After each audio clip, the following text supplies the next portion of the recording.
Oops, pray muna tayo. In the name of the Father, the Son, the Holy Spirit. Amen.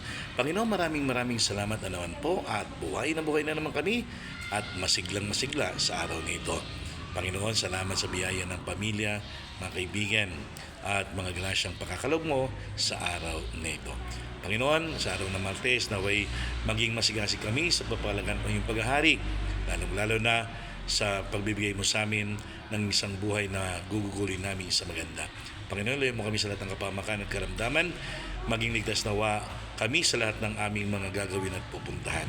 Kaya ni Panginoon, patuloy naming pinagdarasal ang mga kapatid na may mga sakit, mga miyembro ng pamilya namin, mga kaibigan, mga kamag-anakan namin, naway hipuin mo sila, Panginoon, makabalik na sa paglilingkod sa iyo. Alam namin na ibigagawad mo ang kagalingan para sa kanila. Kaya ni Panginoon, ang mga OFW naming mga kapatid, mga kapamilya namin, mga kaibigan namin sa lahat ng sulok ng mundo, naway lagi mo silang iligtas sa lahat ng kapamakan. Naway matawasay nilang nagagampanan ang kanilang magawain upang mapaglingkuran ka ng lubusan sa lahat ng pagkakataon.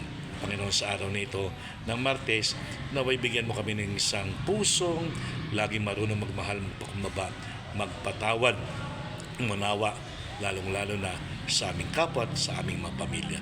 Maging inspirasyon nawa kami sa bawat isa. Amen.